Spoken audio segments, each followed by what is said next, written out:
Negeri ini memanggilmu kawan, belajar bergerak berbagi untuk negeri. Guru penggerak majukan pendidikan, guru penggerak menghamba pada murid. Kreatif rancang pembelajaran, hargai potensi, tingkatkan prestasi, lahirkan profil pelajar Pancasila. Belajar bergerak berbagi untuk negeri, kita menjalin kolaborasi. Belajar bergerak berbagi untuk negeri, demi bakti pada Ibu Pertiwi.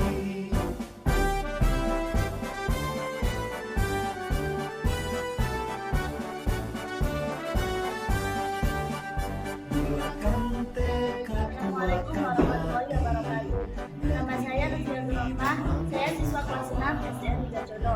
Saya ingin menyampaikan kalau saya merasa dihargai saat saya bersama teman-teman diajak membuat keyakinan kelas oleh Bu Anis, sehingga saya merasa bersemangat dan akan bertanggung jawab untuk melaksanakan keyakinan kelas yang kami buat. Dan juga sangat senang saat diajak menyanyi lagu tema yang berisi kata ajaib, permisi, tolong, terima kasih, dan maaf. Saya merasa senang sekali hari ini. Terima kasih Bu Anis. Assalamualaikum warahmatullahi wabarakatuh. Assalamualaikum warahmatullahi wabarakatuh. A'udzu billahi minasyaitonir rajim. Bismillahirrahmanirrahim. Wassalatu wassalamu ala asyrofil anbiya'i wal mursalin sayyidina wa maulana Muhammadin wa ala alihi wa sahbihi ajmain. Amma ba'du. Yang terhormat Ibu Kepala Sekolah, Ibu Kamsini, yang saya hormati Bapak Ibu Dewan Guru yang berbahagia. Pertama-tama marilah kita panjatkan puji syukur kehadirat Allah Subhanahu wa taala yang telah melimpahkan taufik serta hidayahnya kepada kita semua, sehingga kita dapat menghadiri acara penyebaran pemahaman dan penerapan budaya positif dalam keadaan sehat walafiat.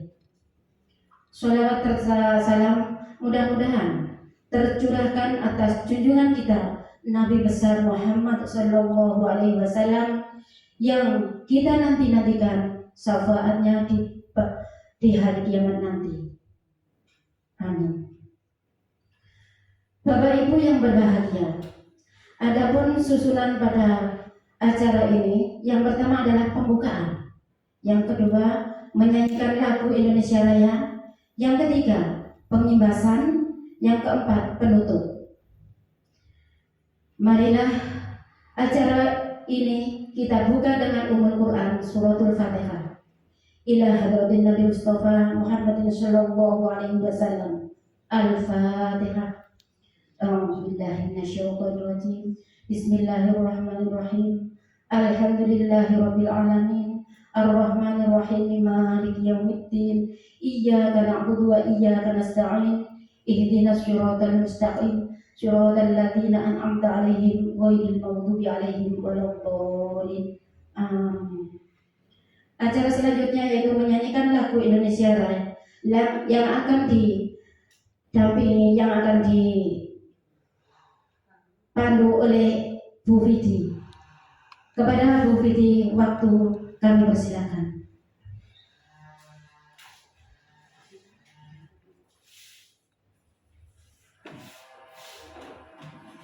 Hadirin dipersilakan berdiri.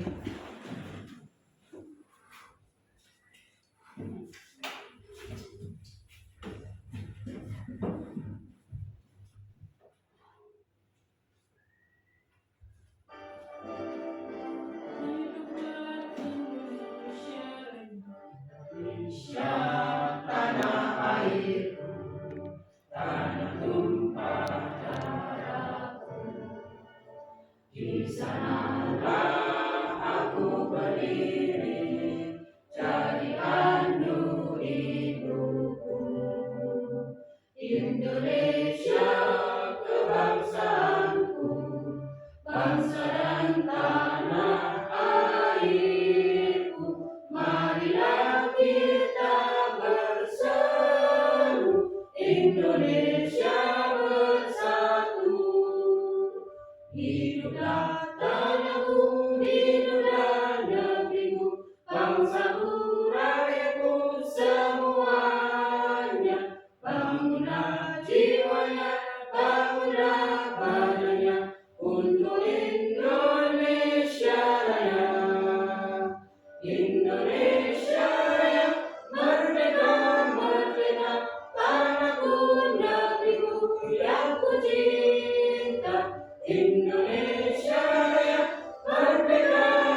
Hadirin dipersilakan duduk kembali. Selanjutnya adalah acara inti, yaitu pengimbasan, penyebaran pemahaman dan penerapan budaya positif yang akan disampaikan oleh Bu Anis Ma'ani. Kepada Ibu Anis Ma'ani kami persilakan.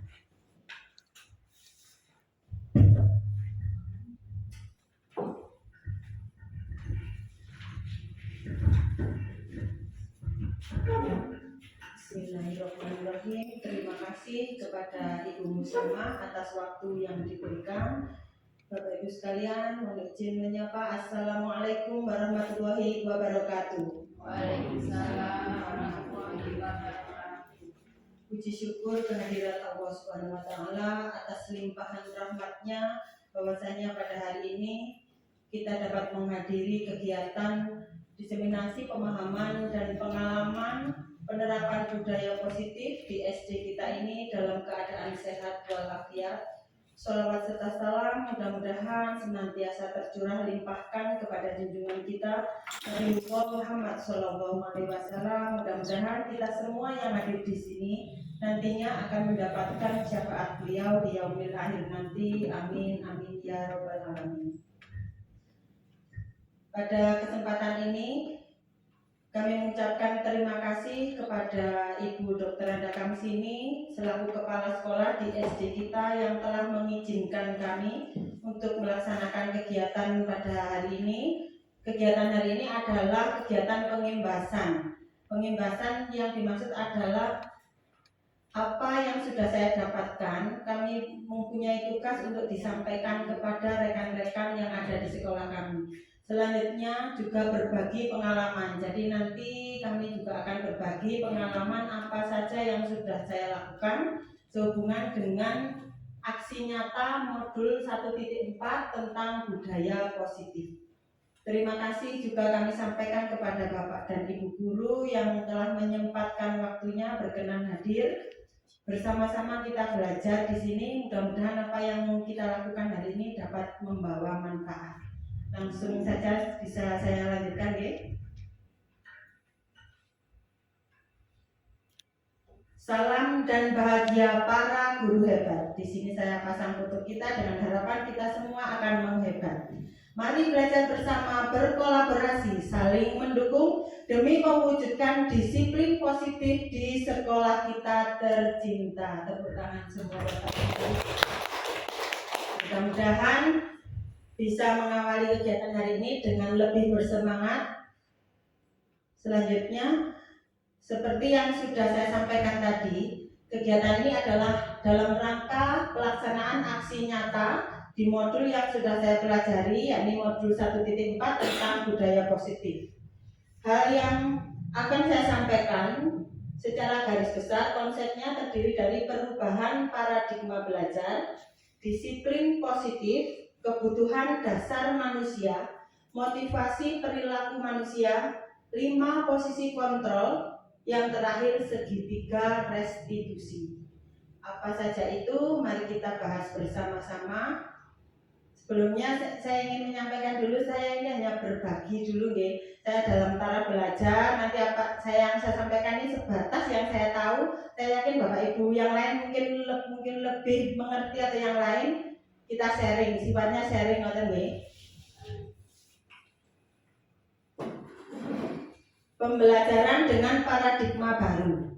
Paradigma baru di sini adalah ada perubahan dari kegiatan pembelajaran yang kita lakukan, di mana pembelajaran itu dirancang dengan pembelajaran yang terdiferensiasi. Maksudnya terdiferensiasi itu kita melakukan pembelajaran tidak sama.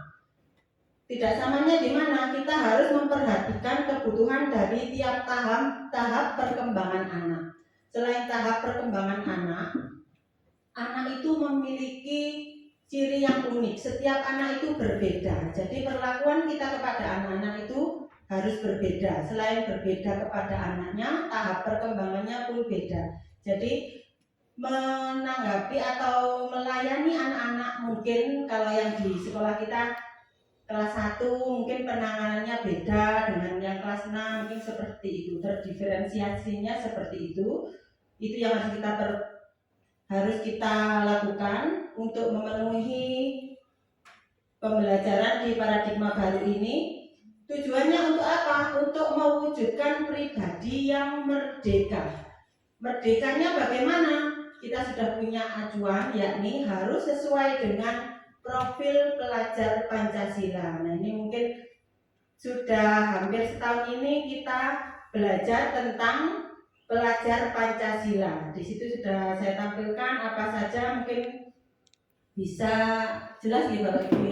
Pelajar Pancasila yang pertama beriman, bertakwa kepada Tuhan Yang Maha Esa dan berakhlak mulia.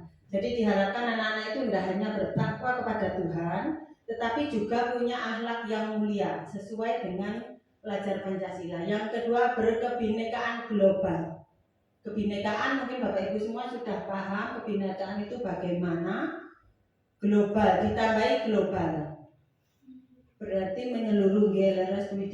Kebinekaannya itu tidak hanya lingkup kita sendiri. Mungkin karena kita kan tidak sendiri. Negara kita, acuannya negara kita mungkin kalau lebih sempit, kebinekaannya mungkin di kelas. Selain di kelas itu kita juga ada sekolah. Jadi globalnya itu mungkin meluas ke sekolah. Berkebinekaan kita itu berbeda. Tiap kelas mungkin berbeda dengan teman-temannya. Di kelas juga global, berbeda juga dengan kelas yang lain. Begitu juga dengan negara kita. Berkebinekaan global. Maksudnya terbuka terhadap perbedaan. Itu yang dimaksudkan berkebinekaan. Yang ketiga, gotong royong. Ini sudah sering kita lakukan dan saya yakin bisa dipahami. Yang keempat, kreatif. Kreatif ini adalah memunculkan ide-ide baru.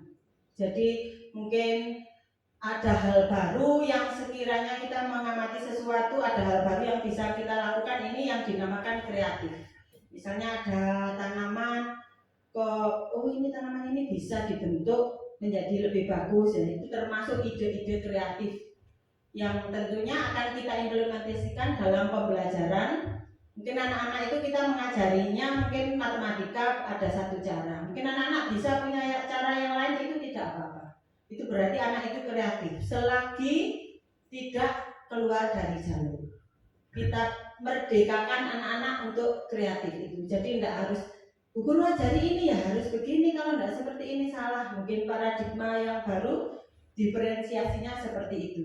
Jadi kita memberikan kebebasan kepada anak-anak untuk lebih kreatif, bernalar kritis. Bernalar kritis ini yang dimaksud adalah berusaha untuk tanggap, mengerti, atau misalnya ada informasi baru, dia itu tanggap. Ada sampah, tidak perlu disuruh, berarti dia itu termasuk bernalar kritis. Ada informasi misalnya diumumkan minggu depan ujian, dia langsung semangat belajar, nah itu termasuk bernalar kritis. Kita diminta sebagai guru untuk mengembangkan sikap-sikap itu agar anak-anak bernalar kritis. Tentunya tidak hanya kepada anak-anak, kita juga bisa menerapkan profil pelajar Pancasila itu pada diri kita. Jadi diawali dari kita sendiri sebagai guru, seperti yang sudah disampaikan oleh Ki Hajar Dewantara, Bapak pendidikan kita sungguh luar biasa Bapak Ibu. Kalau kita belajar mempelajari pemikiran dari beliau, ternyata sangat-sangat luar biasa. Jadi mungkin nanti bisa Bapak Ibu mungkin yang belum daftar, nah ini mungkin sedikit berbagi manfaat yang saya dapatkan dari CGP ini, ilmu baru. Ternyata pemikiran beliau itu sangat luar biasa, tidak lekang oleh waktu.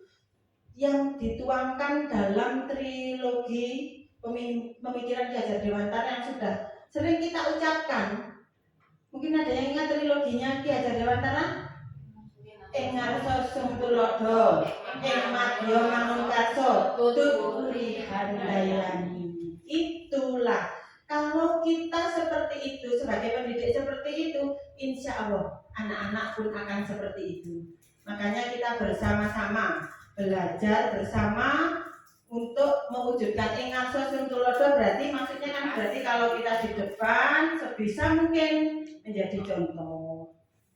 Ing madya, kalau kita di posisi tengah, kita harus mendukung ke setiap kebijakan selagi, nah itu tadi ada istilahnya batasan yang harus kita gunakan. Di mana batasannya tadi? Di nomor 1 tadi, di beriman dan bertakwa dan berakhlak mulia. Berarti yang kita dukung harusnya budaya-budaya yang positif. Ing madya mangun karso. Yang terakhir tutpuri handayani. Jadi kita mendukung siswa-siswa kita untuk menjadi hebat, mulai dengan berkebinekaan global, gotong royong kreatifnya, bernalar kritis, yang terakhir mandiri tadi. Ini tadi yang saya sampaikan tadi berkaitan dengan kemandirian. Kita mulai dari diri kita sendiri.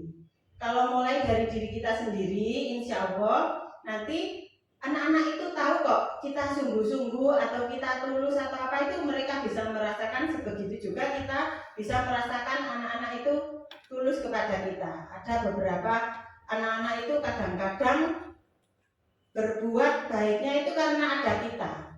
Nah, ini mungkin sedikit saya singgung, ini yang akan kita bahas hari ini terkait dengan budaya-budaya positif tadi. Profil belajar Pancasila ini tujuan utama kita. Nah, di sini kenapa sih kok kita selama ini melakukan hal-hal yang menurut kita benar? Menurut kita benar, karena selama ini yang terjadi banyak ilusi. Ilusi itu apa?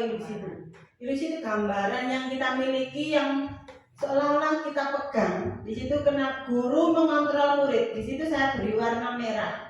Maksudnya merah di situ adalah kita merasa kita lah yang mengontrol murid. Kalau kita nggak ngatur murid nggak akan bisa kalau nggak ada bu guru.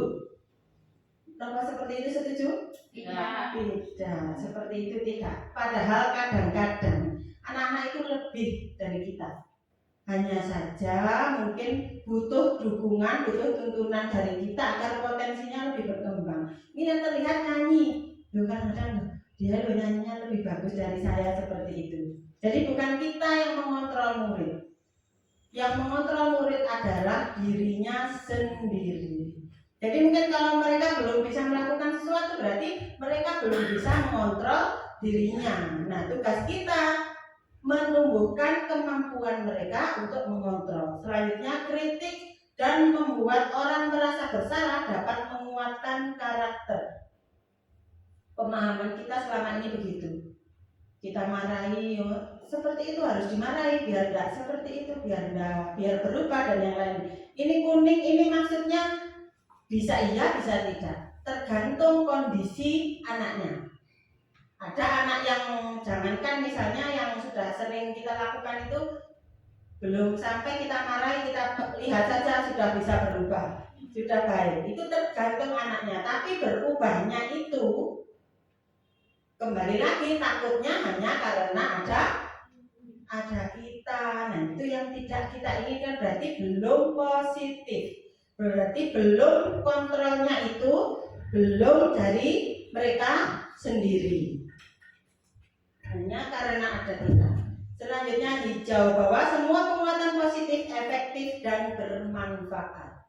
Nah, penguatan ini adalah dukungan kita, hal positif yang kita lakukan untuk menumbuh kembangkan sikap-sikap sesuai dengan profil belajar Pancasila tadi, insya Allah akan bermanfaat. Ilusi yang selanjutnya yang selama ini terjadi dan kita pedomani, bahwa orang dewasa itu memiliki hak untuk memaksa. Harus menurut saya, anak harus menurut orang tua. Ya memang seperti itu aturannya. Tapi kembali lagi harus, ini benar. Tujuan kita kan mendidik agar anak, mungkin bisa anak kita di rumah atau di sekolah, biar mereka itu benar. Harus menurut saya kembali lagi tadi, dia itu baiknya karena takut, bukan karena kesadaran sendiri. Berarti memaksanya kita tadi efektif napa mboten? Mboten. Kita lanjutkan. pembelajaran paradigma baru kita lanjutkan di sini. Tujuan kita adalah mewujudkan manusia yang merdeka. Tadi merdeka itu maksudnya menurut Ki Hajar Dewantara ini, bukan menurut kita. Ini di sini saya sedikit menampilkan betapa beliau adalah figur pendidikan yang harus kita contoh. Pemikiran-pemikirannya sangat luar biasa, padahal beliau hidup di tahun itu. Pemikirannya tidak lekang oleh waktu, bisa kita pedomani sampai sekarang. Menurut beliau merdeka itu artinya tidak hanya terlepas dari perintah. Jadi kita nggak perlu, ayo segera bersihkan kelasnya, tetapi juga cakap memerintah diri sendiri. Ini sehubungan dengan munculnya keinginan dari anak itu sendiri, bukan karena kita. Itulah yang disebut merdeka. Bukan berarti merdeka sebebas-bebasnya bisa melakukan apa saja, bukan itu. Itu yang saya pahami. Kita lanjutkan. Materi yang kedua adalah tentang disiplin positif. Dalam budaya kita, sering kata disiplin itu terdengar menakutkan. Waduh, berarti nanti kalau nggak disiplin nanti dihukum dan sebagainya. Berarti saya harus patuh kepada peraturan. Itu hubungannya berarti merasa tidak membuat orang lain tidak nyaman. Itu yang terjadi selama ini. Jadi patuhnya itu bukan karena dirinya sendiri, disiplin itu sehingga membuat anak-anak tidak nyaman. Jadi sebagai pendidik kita harus menciptakan murid-murid yang disiplin, berperilaku yang mengacu pada nilai-nilai kebajikan. Mengacu kepada nilai-nilai kebajikan universal sehingga mereka memiliki motivasi intrinsik bukan ekstrinsik. Intrinsik itu maksudnya motivasinya itu dari dia sendiri, bukan dari kita. Kalau yang kita memerintah dan yang lain-lain, ada peraturan, ada disiplin, itu ekstrinsik.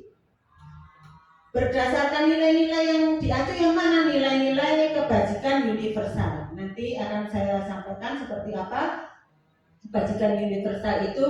Selanjutnya, disiplin positif ini, apakah dengan disiplin positif ini tidak boleh dilakukan kok menimbulkan motivasi ekstrinsik? Nah, tugas kita menerapkan disiplin positif yang menumbuhkan motivasi intrinsik dari siswa. Jadi mereka melakukan disiplin positif itu berdasarkan kesadaran sendiri, bukan karena ancaman, hukuman, apalagi sogokan. Harapan PR itu tak kasih uang 1.000. Nah, itu berarti termasuk biasanya orang tua yang seperti ini, supaya mau masuk sekolah. Nah, tapi seperti itu yang terjadi, bukan itu. Bukan itu yang diharapkan. Kenapa?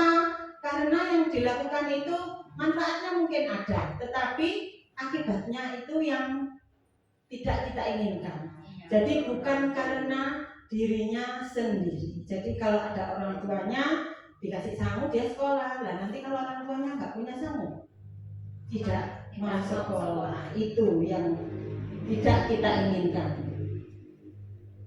Disiplin tadi kan kita merasa sesuatu yang tidak nyaman. Padahal disiplin itu sebenarnya berasal dari bahasa Latin yang artinya disiplina, yang artinya belajar. Loh, disiplin itu sebenarnya artinya belajar. Makna ini berkonotasi dengan disiplin diri dari murid-murid Sokrates dan Plato. Jadi teorinya ini oleh Sokrates dan Plato yang membuat orang menggali potensinya menuju tujuan apa yang dia hargai. Apa yang dia hargai itulah yang dia belajar melakukan menurut mereka apa yang benar, apa yang dia hargai. Namun, nah ini tadi yang saya sampaikan di depan, dalam budaya kita disiplin itu berubah. Seolah sesuatu itu dilakukan pada orang lain hanya karena kepatuhan, bukan karena kesadaran. Sehingga membuat kita tidak nyaman. Bukan apa yang kita hargai, bukan apa yang kita yakini, atau pencapaian suatu tujuan mulia. Jadi sing penting gak dimarahi, sing penting mengerjakan dan yang lain-lain. Padahal artinya belajar. Nah, mulai dari hari ini kita sepakati disiplin itu artinya belajar, menggali potensi diri, menghargai nilai-nilai yang kita yakini untuk mencapai suatu tujuan mulia. Jadi bukan hal yang menakutkan disiplin itu. Kita melakukan apa yang kita hargai, yang menurut kita benar, tujuannya untuk hal yang mulia. Nah, ini tadi hal yang mulianya apa? Harus mengacu kepada nilai-nilai kebajikan universal. Nilai-nilai kebajikan dan kebaikan sama ya. Nilai kebajikan adalah sifat-sifat positif manusia yang merupakan tujuan mulia yang ingin dicapai setiap individu. Nilai-nilai tersebut bersifat universal dan lintas bahasa, suku bangsa, agama maupun latar belakang. Nah, di sini ada suku bangsa dan yang lain. Kenapa? Karena di setiap daerah itu berbeda. Di setiap suku bangsa itu berbeda nilai-nilai universalnya. Nah, contohnya misalnya di Bali, orang yang meninggal itu dibakar dengan upacara ngaben. Menurut mereka benar. Tapi bagaimana dengan kita di Jawa? Itu adalah suatu hal yang sangat tidak lazim menurut kita, terutama untuk umat muslim. Nah, setiap perilaku perbuatan memiliki tujuan. Jadi apa yang kita lakukan pasti ada tujuannya, tidak semata-merta moro-moro atau tiba-tiba. Pasti dalam melakukan sesuatu kita punya tujuan. Misalnya pagi kita mandi pasti punya tujuan, mungkin akan keluar atau yang mana, atau mungkin gerah atau yang lain. Jadi tidak hanya karena sesuatu, pasti punya tujuan. Dengan menggali nilai-nilai kebajikan yang kita yakini seseorang, maka motivasi intrinsiknya, ya ini yang ingin kita tekankan, mungkin ingin saya garis bawahi, motivasi intrinsik, motivasi yang berasal dari dalam diri sendiri, yang akan terbangun sehingga menggerakkan motivasi untuk mencapai tujuan yang mulia yang diinginkan. Nah, ini penelitinya namanya Diana Gosen 1998. Jadi sudah melalui penelitian oleh beliau. Selanjutnya nilai-nilai kebajikan. Nah, ini diarahkan lebih khusus lagi, kebajikan yang ingin kita capai untuk anak Indonesia sudah dirumuskan dalam profil pelajar Pancasila. Beriman, bertakwa kepada Tuhan Yang Maha Esa dan berakhlak mulia, mandiri. Mandiri itu tadi berarti kan melakukan sesuatu karena dirinya sendiri, bernalar kritis, tanggap terhadap sesuatu, terhadap informasi atau yang lain, berkebinekaan global, terbuka terhadap perubahan dan perbedaan, bergotong royong, kerjasama, kreatif, mampu menumbuhkan ide-ide baru. Selanjutnya kebutuhan dasar manusia. Setiap manusia itu memiliki kebutuhan dasar. Yang pertama bertahan hidup. Bertahan hidup berarti kebutuhan ini berkaitan dengan kebutuhan fisik, mungkin makan, minum, tempat tinggal dan yang lain-lain. Selanjutnya kasih sayang dan rasa diterima. Nah, ini sudah masuk kepada kebutuhan psikis atau rohani. Mungkin dihargai oleh temannya, temannya mau berteman atau yang lain, bisa diterima di lingkungannya. Ini termasuk kebutuhan kasih sayang dan rasa diterima. Penguasaan. Nah, ada anak-anak kita, penguasaan ini keinginan untuk dianggap berharga, ingin dihargai, ingin menguasai. Nah, biasanya contohnya dalam anak-anak itu, kalau ingin dikuasai, dia itu meminta uang atau melakukan sesuatu, meminta uang pada temannya. Nah, dia sebenarnya merasa itu dia ingin dijadikan pemimpin atau ingin dipatuhi oleh teman-temannya. Ini kebutuhan tentang penguasaan. Kadang-kadang dia juga punya uang, ada yang seperti itu. dia punya uang, sebenarnya dia tidak mau uangnya itu, ya itu tadi meresahkan, sedikit meresahkan itu karena menurut dia orang lain harus patuh padanya. Nah, keinginan seperti ini bagus juga. Kenapa? Karena berarti dalam dirinya itu ada keinginan untuk menggerakkan orang lain untuk patuh padanya. Nah, tujuan apa?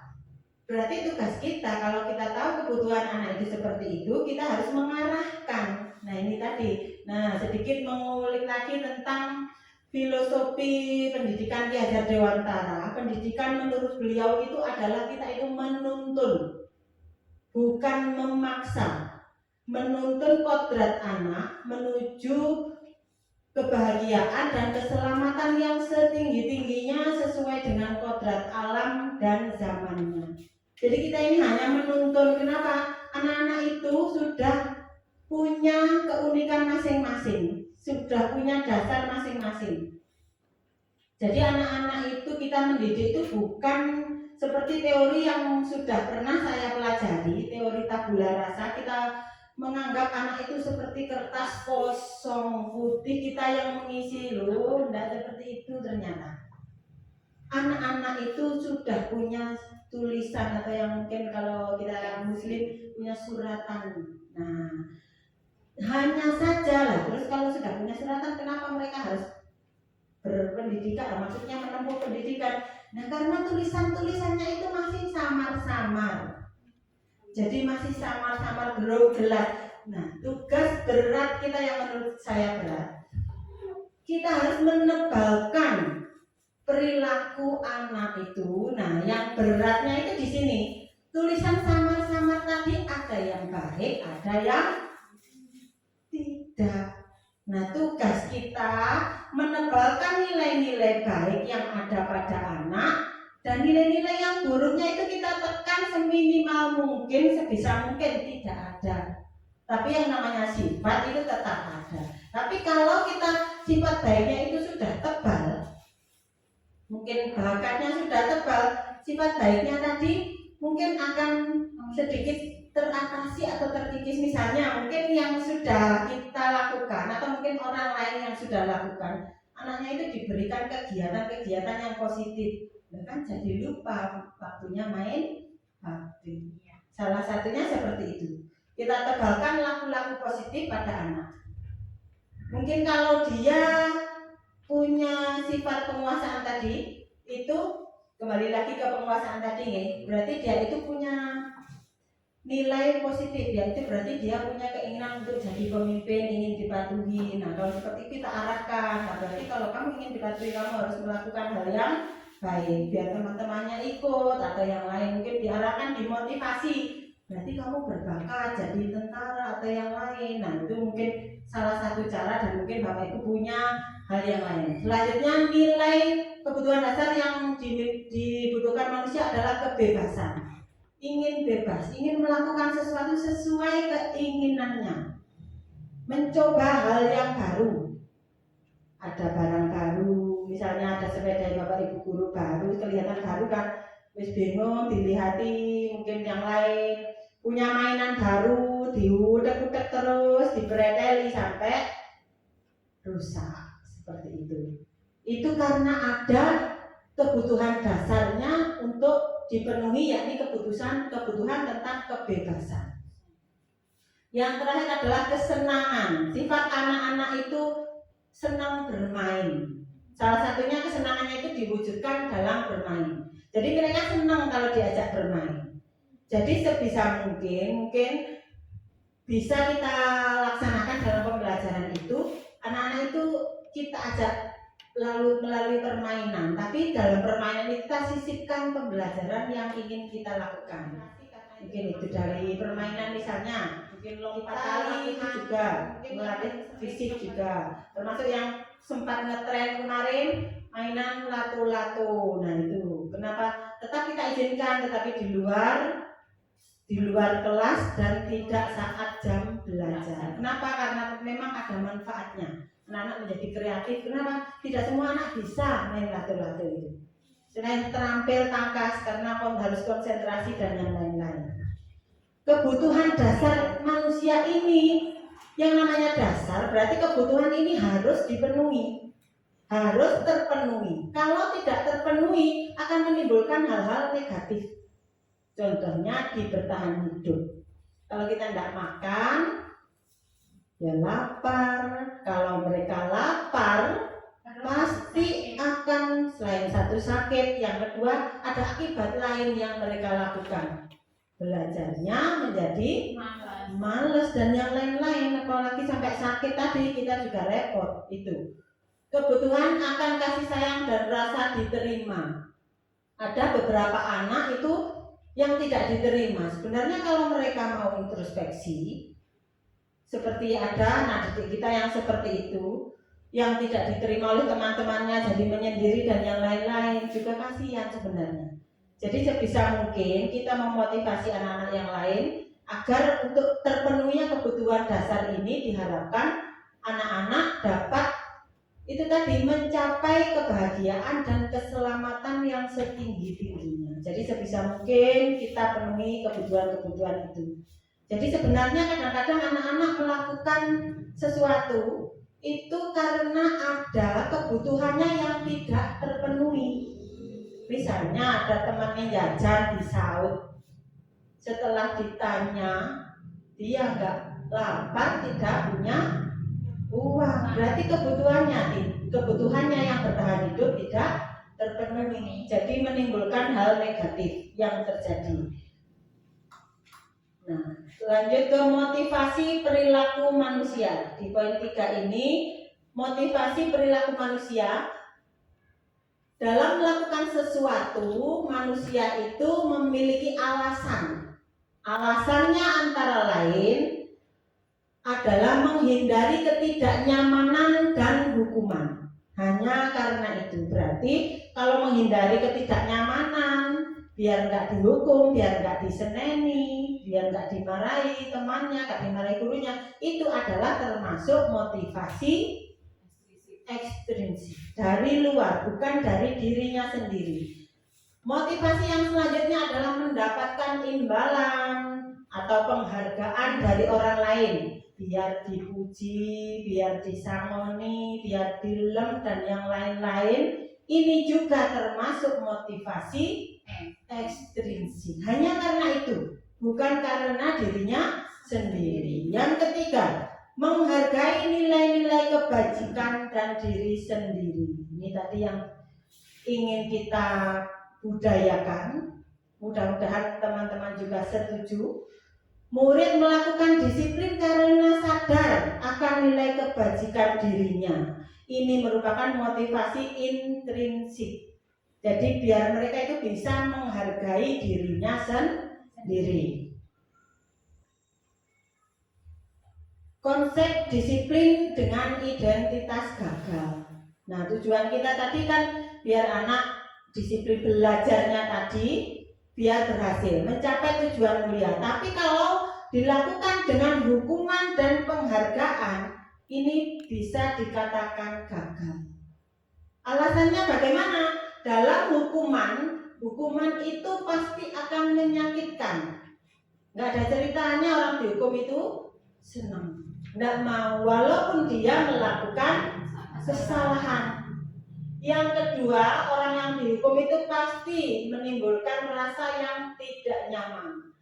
Murid menjadi takut. Kalau sudah takut, dia tidak akan bisa belajar dengan baik, tidak akan bisa berkembang sesuai dengan, berarti kita mengurangi, atau kalau murid sudah takut, kita termasuk tidak memenuhi kebutuhannya yang apa tadi? Untuk apa? Kalau murid jadi takut, mereka jadi diam gitu. Berarti dia tidak akan bisa mencoba hal yang baru. Ini bertentangan dengan kebutuhan hidup manusia tentang kebebasan. Kalau dia bebas, dia akan berkembang sesuai potensi yang dimiliki. Kembali kepada keunikannya tadi. Ada anak yang pinternya di pelajaran, ada anak yang pinternya di kepemimpinan, olahraga, dan yang lain-lain. Itu bisa terwujud dengan maksimal kalau kebutuhan akan kebebasannya terpenuhi, bukan dengan hukuman. Murid menyembunyikan kesalahan. Ojo kondo Pak Guru loh, misalnya ada temannya seperti itu. Enggak apa-apa, kalaupun tahu Pak Guru harusnya kan begitu. Karena apa dia melakukan itu? Ya karena takut tadi, karena takut dihukum. Murid menjadi rendah diri. Murid yang sudah dihukum pasti akan menimbulkan dampak psikologis pada mereka. Mereka pasti nggak mungkin murid setelah dihukum senyum, itu enggak. Kalaupun ada yang tertawa itu hanya mulutnya, hatinya pasti akan terluka, itu pasti. Dan kenapa begitu? Saya juga pernah, ya kan dulu waktu dihukum, karena memang waktu itu bersama teman-teman saya tidak ikut melakukan. Kebetulan saya diajak teman-teman, jadi malah katut dihukum. Istirahat, waktu kembali ke istirahat dulu waktu sekolah menengah kan fotokopi di luar. Karena antri, jadinya terlambat masuk kembali, itu dihukum. Sangat-sangat menyakitkan. Saya merasa padahal tujuan saya fotokopi itu untuk memenuhi pembelajaran saya, biar saya nanti punya materi dan yang lain-lain. Tapi akibat yang saya dapatkan sungguh-sungguh sangat berbuktinya sampai sekarang saya ingat. Ini pengalaman yang sangat tidak menyenangkan. Saya tidak niat untuk istilahnya melanggar peraturan keluar dari sekolah, enggak. Itu karena efeknya itu sangat luar biasa, sangat tidak baik menurut saya. Karena saya sendiri sudah mengalami, mungkin Bapak Ibu yang lain mungkin bisa berefleksi. Oh aku ya tahu, atau yang lain kalau belum pernah, ya mungkin bisa jadi hal yang baru. Seperti itu yang dirasakan hukuman itu tidak menyenangkan, menimbulkan dampak di masa depan. Penghargaan. Nah sekarang kalau kita menegakkan disiplinnya dengan penghargaan, apa yang terjadi? Tidak efektif karena merusak hubungan.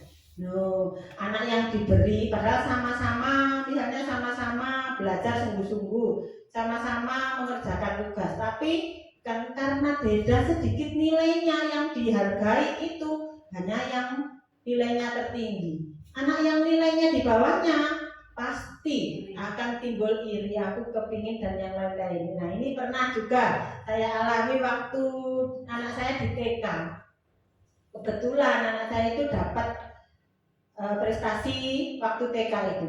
Anak yang lain mungkin karena anak-anak juga nangis minta piala seperti yang punya anak saya itu. Ingin dihargai anak-anak itu. Jadi menimbulkan merusak hubungan tadi. Mungkin kalau anak yang SD dan yang lain-lain mungkin tidak menangis, tapi dalam hatinya pasti timbul rasa tidak nyaman ini. Kepingin harusnya saya juga itu. Yang selanjutnya mematikan kreativitas tadi. Salah-salah senggarap. Kok paling kok sing juara itu ya karena memang kebetulan dalam kompetisi itu yang berkompetensi dia. Si dia misalnya dia pandai main bulu tangkis, yang lain enggak, kan sudah kelihatan. Jadi yang lain itu tidak termotivasi untuk ingin bisa karena adanya penghargaan tadi. Lain lagi kalau lomba ya, kalau pelajaran kan harusnya semuanya mampu walaupun tidak ahli. Jadi itu bukti tanggung jawab kepada anak-anak. Nah merdeka ini termasuk dalam merdeka tadi kan bukan berarti anak yang nggak seneng pelajaran ini terus yang lain nggak mau belajar, boleh, bukan itu ya. Tetap mereka punya kewajiban untuk belajar semua, tetapi sebagai pendidik, sebagai perubahan paradigma pembelajaran baru tadi, kita menumbuhkan sisi positifnya. Misalnya anak yang anak ini punya kompetensi nari, kita tambah ekstranya seperti itu. Selanjutnya menghukum dengan sistem ranking yang saya maksudkan tadi, ini ada hubungannya dengan merusak hubungan tadi. Yang ketiga merampas hak menghargai dirinya. Jadi anak-anak merasa tidak berharga yang tidak dapat penghargaan itu. Padahal mereka sudah berusaha. Itu konsep disiplin yang gagal. Bagaimana konsep disiplin yang kalau ada yang gagal berarti ada yang sukses. Yang sukses di sini adalah penerapan disiplin yang dengan pelaksanaan konsekuensi atau restitusi. Konsekuensi di sini, konsekuensi seperti yang dalam karti bahasa, konsekuen di sini adalah akibat dari perbuatan yang kita lakukan. Penguatannya hanya, ini kelemahan dari konsekuensi, penguatannya hanya jangka pendek. Jadi misalnya kalau melakukan sesuatu, anak yang kita sudah sepakat, misalnya anak yang terlambat sekolah harus berdiri di depan 10 menit, itu kan sudah konsekuensinya.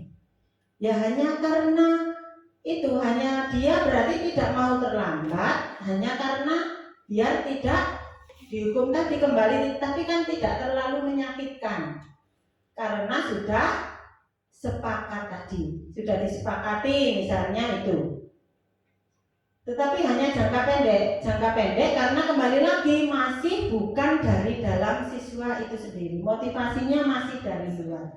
Perlu monitoring dan berkelanjutan. Jadi kita harus mengamati, kita harus terus mengamati berkelanjutan. Berarti kan kalau enggak, kita istilahnya mengawasi, memantau tadi. Kalau kita enggak awasi, ya sudah. Nah itu tadi, padahal kita sudah membuat kesepakatan dengan konsekuensi tadi, kan sudah ada kesepakatan dengan anak-anak. Maunya begini, tetapi seperti itu. Murid menghormati peraturan, yang dihormati peraturannya bukan dirinya sendiri, bukan nilai-nilai yang harus diyakini tadi. Kehilangan waktu untuk merenungi kesalahan. Jadi enggak kober, dia belum sempat merenung, dia salah itu kenapa dan bagaimana harus apa. Kenapa? Karena dia harus melakukan konsekuensi dari kesalahan yang dia lakukan. Tapi minimal sudah ada sedikit kesadaran yang ada jadi kesadaran yang ada dalam dirinya untuk tidak melakukan itu karena sudah dikasih tahu kalau seperti ini kamu akan begini dan yang lain-lain. Selanjutnya restitusi. Nah mungkin ini sedikit hal baru. Restitusi. Murid bertanggung jawab atas perilakunya. Murid bertanggung jawab atas perilakunya. Jadi mereka melakukan sesuatu seperti dalam nilai kebajikan tadi.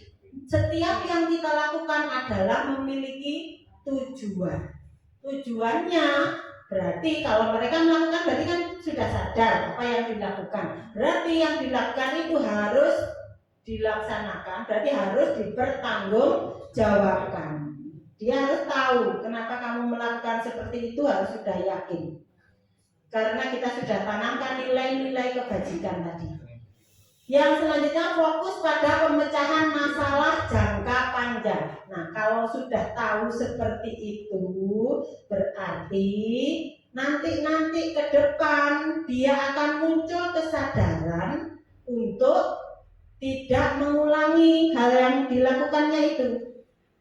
Berarti dia kesadarannya itu jangka panjang, menjadi bekal. Tanggung jawabnya itulah yang akan menjadi bekal untuk anak tersebut. Dengan restitusi ini menjadi bekal untuk dia untuk bertanggung jawabnya secara jangka panjang, karena muncul dari dalam dirinya sendiri tanpa ada pantauan, ada hukuman ataupun penghargaan dari kita. Murid menghargai diri dan orang lain. Ini otomatis. Kalau dia menghargai dirinya, dia otomatis juga akan menghargai orang lain. Maksudnya bagaimana? Dia berpakaian rapi, itu bukti dia menghargai dirinya. Berpakaian rapi, memakai atribut lengkap, memakai sepatu, itu bukti dia menghargai dirinya sendiri. Menghormati orang lainnya bagaimana? Nah, berarti dia akan patuh pada guru. Dia menghargai peraturan. Seperti itu otomatis. Tapi yang paling perlu, ini juga perlu, dengan kesadaran dari diri ini kita bisa menyampaikan ini juga kepada orang tua. Nah mungkin dari awal, dari kecil mungkin dibimbing, diajari orang tua. Tapi kan orang tua tidak selalu lama-lama, sama juga dengan kita. Sekali dua kali kita nasihati, dia harusnya kan punya keinginan, harapannya muncul tanggung jawab untuk menghargai dirinya sendiri. Harusnya dia malu melakukan kesalahan itu. Kalau dia malu melakukan itu, pasti akan ada perbaikan. Dan perbaikan itu akan berlangsung jangka panjang karena dia sudah bertanggung jawab atas perilakunya. Teori kontrol, dirinya memegang kontrol. Jadi dirinya sendiri, bukan bu guru, bukan orang tua atau yang lain. Nah, bekal yang harus kita berikan kepada anak-anak adalah bagaimana mereka mengontrol dirinya. Nah, pegangan kita ya tadi, nilai-nilai kebajikan yang sesuai dengan yang sudah dirumuskan oleh pendidikan pada saat ini, yakni mewujudkan profil pelajar Pancasila. Selanjutnya, restitusi ini juga menjadikan murid untuk bersemangat memperbaiki kesalahannya. Bukti tanggung jawabnya tadi, kontrol tadi. Berbeda dengan konsekuensi. Dia tidak sempat merenungi. Jadi kita berikan kesempatan kepada anak untuk merenungi dirinya sendiri. Apakah hal yang mereka lakukan itu sudah benar? Kalaupun belum, maksudnya bagaimana, ke depannya bagaimana, biar dia bisa memperbaiki. Kita berikan kesempatan. Kenapa? Karena kesalahan-kesalahan yang terjadi, kembali lagi ke kebutuhan dasar manusia tadi, pasti ada kebutuhannya yang tidak terpenuhi. Kesalahan yang mereka lakukan itu sudah pasti. Dan beberapa kali saya menemui itu. Mengganggu temannya, itu jari ini lucu, jari seneng. Jari lah lucu bu, lah itu lucu. Tuh, lah sing kancane sampai nangis-nangis lah kok jari lucu, karena kebutuhan kesenangan. Nah, bagaimana? Kembali ke kemerdekaan tadi, bagaimana kemerdekaannya itu tidak merugikan orang lain. Nilai-nilai kebajikan, penghargaan kepada dirinya sendiri tadi. Kalau dia menghargai dirinya, dia tidak akan dia pasti juga akan menghargai orang lain. Dengan dia jahil kepada temannya, dia harus bisa membayangkan itu atau toleransi kepada dirinya sendiri. Misalnya kak saya yang dijahilin bagaimana, seperti itu. Meskipun dia sebenarnya dengan melakukan itu merasa senang, lucu katanya. Beberapa kali seperti itu. Konsep selanjutnya yakni pendekatan, karena menurut saya tadi restitusi adalah hal yang bisa kita lakukan dan lebih bermanfaat. Di sini kita mencoba mengenal apa itu restitusi. Sebelum melanjutkan, mungkin Bapak Ibu kelihatannya tegang semua. Kita senyum dulu sebentar. Ya. 1, 2, 3 senyum. Nah, coba kita ice breaking dulu. Ikuti saya nih. Mana tangan kanannya? Tangan kanan di pundak, digerak-gerakan. Ganti. Tangan kiri di pundak, digerak-gerakan. Tangannya ke depan, dua-duanya ke depan, digerak-gerakan. Tangannya dilipat, jempol digoyang. Hai. Bisa kita lanjutkan ya, restitusi tadi, atau mungkin dari yang tadi pengertian restitusi kita lanjutkan tanya jawabnya nanti di akhir saja ya. Restitusi adalah, kok tadi saya ngomong restitusi untuk menghormati dirinya sendiri dan yang lain-lain. Apa itu restitusi? Restitusi adalah proses menciptakan kondisi bagi murid untuk memperbaiki kesalahan mereka, sehingga mereka bisa kembali kepada kelompoknya dengan karakter yang lebih kuat. Jadi dengan restitusi ini, penegakan disiplin metode restitusi yang menurut penelitian tadi bisa sukses. Kita itu memberikan kesempatan kepada anak untuk memperbaiki dirinya sendiri. Dan dia kembali kepada teman-temannya itu dengan karakter yang lebih kuat. Nah, ini sangat berbeda atau bertentangan jauh dengan yang dihukum tadi. Nah, misalnya anak-anak sudah dihukum, berdiri di luar. Nanti saat dia kembali ke kelas, pasti rasanya lain. Teman-temannya pasti sedikit banyak mungkin tidak bisa menerima. Beberapa saja, mungkin hanya teman dekatnya saja yang bisa menerima. Nah, dengan restitusi ini, anak menyadari kesalahannya, bisa memperbaiki dirinya, sehingga mereka bisa kembali kepada kelompoknya dengan karakter yang lebih kuat. Karakter yang lebih kuat ini maksudnya, dia menyadari kesalahannya dan tidak akan melakukan kesalahan tersebut di masa yang akan datang. Ciri-cirinya bagaimana restitusi? Restitusi bukan menebus kesalahan, namun belajar dari kesalahan. Jadi seperti yang hukuman tadi, konsekuensi tadi itu adalah tindakan-tindakan yang dilakukan untuk menebus kesalahan, tapi hanya ditebus saja, belum tentu bisa diperbaiki karena sering diulang-ulang, karena itu tadi motivasinya tidak dari dalam diri sendiri. Sehingga kalau dia bisa belajar dari kesalahannya, dia akan memperbaiki. Kalau sudah memperbaiki, berarti kesalahan itu pasti tidak akan terulang lagi. Restitusi, ciri-cirinya selanjutnya adalah tawaran, bukan paksaan. Maksudnya tawaran bagaimana? Kita adakan negosiasi dengan anak-anak. Maunya bagaimana? Kembali ke anak yang unik tadi. Mereka melakukan sesuatu itu pasti punya alasan, pasti ada tujuannya. Meskipun tujuannya itu keliru, tapi menurut mereka benar. Kenapa? Ya karena keterbatasan anak-anak tadi. Kembali tugas kita di situ, peran kita sangat pentingnya di situ, menuntun anak menuju kodratnya. Jadi kita tidak bisa, maksudnya menuntun itu, misalnya anak itu tidak ahli di bidang matematika, kita ajari matematika sebagaimanapun, ya seperti itu. Minimal dia sudah semangat belajar. Kalau saya pribadi itu sudah alhamdulillah. Dia tidak melakukan hal negatif yang lainnya dengan mungkin mengganggu teman atau yang lain. Paling tidak dia punya kewajiban untuk belajar.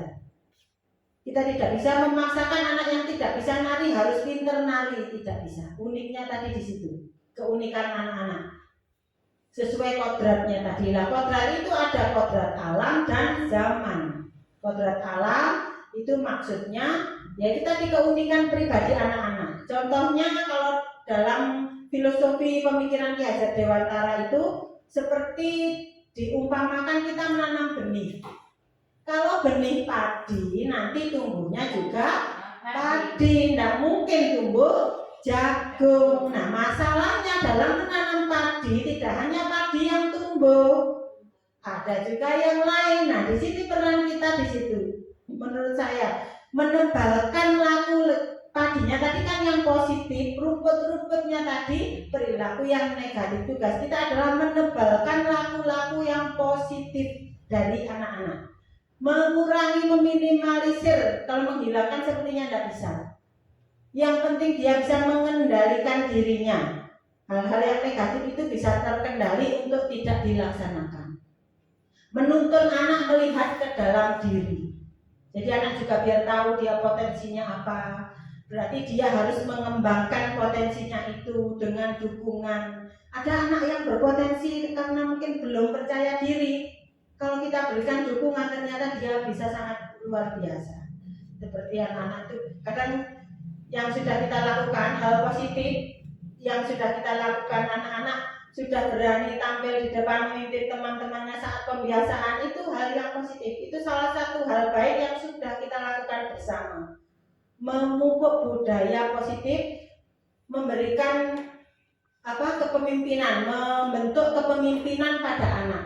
Nah ini salah satu hal yang mungkin ini sedikit iklan juga, hal untuk peran guru penggerak di sini harus membentuk kepemimpinan anak. Tentu saja sesuai dengan kebutuhan anak yang punya kebutuhan penguasaan tadi. Semua punya kebutuhan penguasaan, itu harus dipenuhi, tapi tidak semuanya punya potensi untuk jadi pemimpin. Tugas kita memupuk tadi. Itu hal baik yang sudah kita lakukan bersama. Selanjutnya mencari kebutuhan dasar yang mendasari tindakan. Dari 5 kebutuhan dasar tadi, misalnya dalam kejadian itu kita bisa menganalisa. Kalau menganalisa kita lihat saja tidak bisa.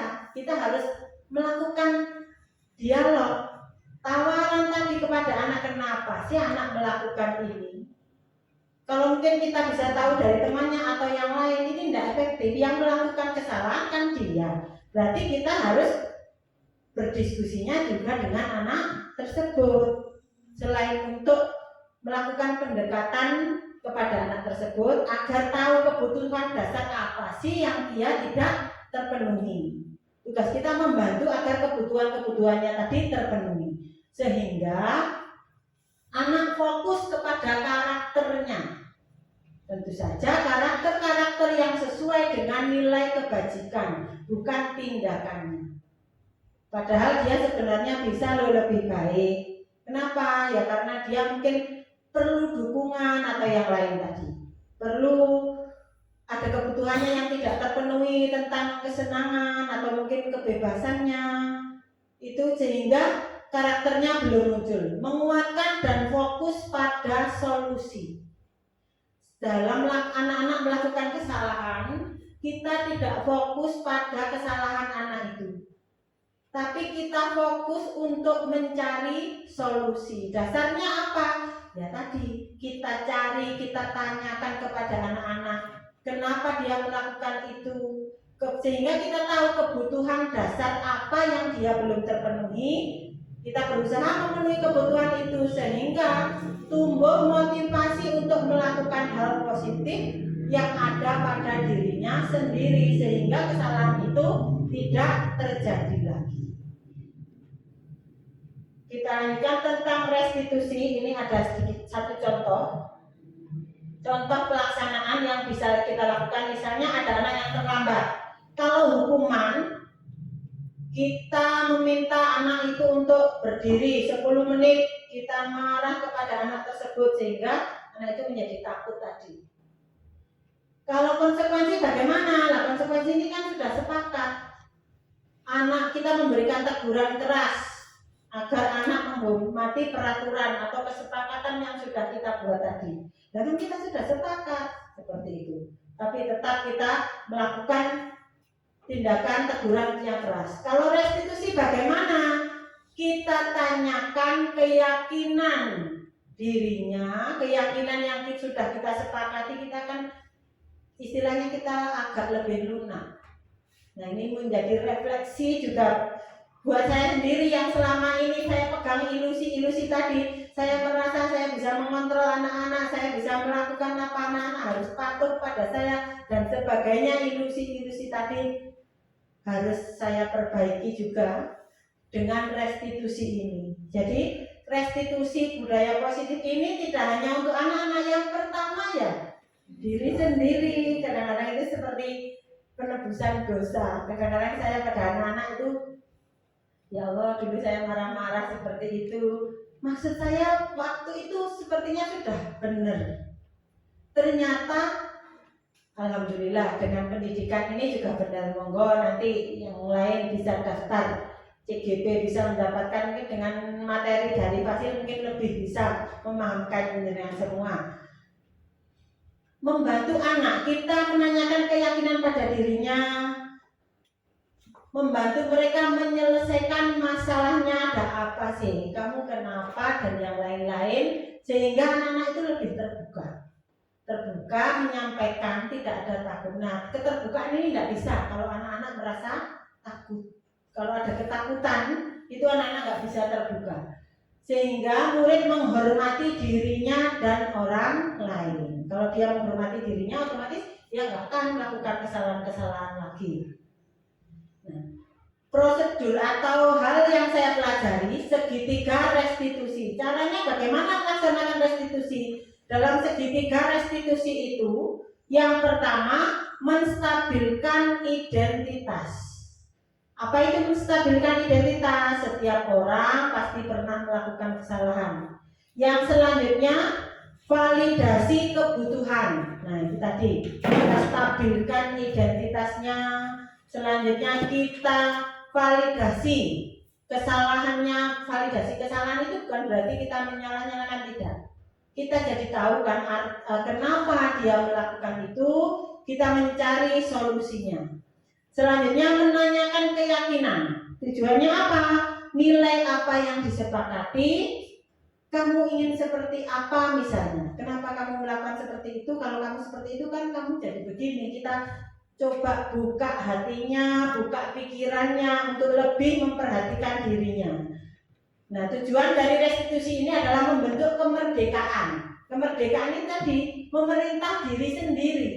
Motivasi yang berasal dari diri sendiri, motivasi intrinsik. untuk menyelesaikan masalahnya. Jadi kita bantu mereka menyelesaikan masalahnya, bukan guru yang memutuskan. Kenapa? Karena kan yang melakukan kan anak-anak. Kondisinya anak-anak dengan kita beda. Yang tahu anak-anak, yang tahu yang terbaik anak-anak. Nah ini bukan anak-anak yang memutuskan, kita yang memvalidasi. Kadang-kadang kenapa kita harus memvalidasi? Karena kadang-kadang keputusan anak-anak itu belum tepat. Ya itu tadi karena perkembangannya anak-anak masih sampai di situ. Tugas kita membimbingnya di situ. Jadi kita arahkan, kita tuntun anak-anak menjadi kodrat alam yang terbaik yang bisa mereka lakukan. Mewujudkan pendidikan yang setinggi-tingginya, kebahagiaan yang setinggi-tingginya. Sehingga anak-anak itu bisa memberikan penghargaan terhadap dirinya. Kalau sudah muncul kesadaran itu, anak-anak menghargai dirinya, otomatis juga dia akan menghargai orang lain. Kalau itu sudah terwujud, anak-anak itu akan merasa dia adalah pribadi yang berharga. Dan tentunya anak-anak tersebut akan percaya diri dimanapun berada. Karena dia sudah merasa melakukan hal-hal yang baik yang dia lakukan atas dasar kesadaran sendiri. Tentunya kalau anak-anak itu sudah melalui bimbingan kita tadi, melalui tuntunan yang sudah kita lakukan. Yang bagaimana contoh-contohnya? Nah ini mungkin sedikit saya sampaikan hal yang bisa kita lakukan dengan menstabilkan identitas tadi. Bagaimana identitasnya biar stabil? Anak melakukan kesalahan, kita buat anak yang merasa gagal. Anak yang melakukan kesalahan itu adalah anak yang gagal. Bagaimana kita membuat anak yang merasa gagal karena berbuat salah menjadi positif terhadap dirinya. Jadi dia tidak merasa rendah diri. Bukan berarti dia tidak malu melakukan kesalahan, bukan itu maksudnya ya. Maksudnya dia itu merasa kalau dengan kita hukum, kita lakukan konsekuensi dan yang lain-lain, dia akan merasa psikisnya itu tertekan, takut dan yang lain-lain, terancam dan yang lain-lain, malu. Nah itu biar mereka mereka sendiri memandang dirinya seperti itu, dia memandang dirinya negatif, ya otomatis nanti yang terjadi akan negatif. Jadi kita arahkan menstabilkan identitas itu maksudnya mewujudkan anak, membuat anak yang merasa gagal karena berbuat salah menjadi positif terhadap dirinya. Bagaimana caranya? Di sini ada beberapa contoh kata-kata yang bisa kita lakukan, kita sampaikan kepada anak-anak, atau mungkin kita merefleksi atau kita berusaha menyadarkan diri kita sendiri bahwa berbuat salah itu hal yang manusiawi.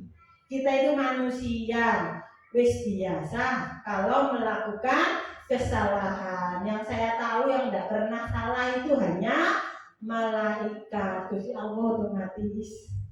Selanjutnya tidak ada manusia yang sempurna. Yang sempurna dalam pemahaman saya hanya satu manusia sempurna, yaitu Rasulullah Muhammad SAW. Satu.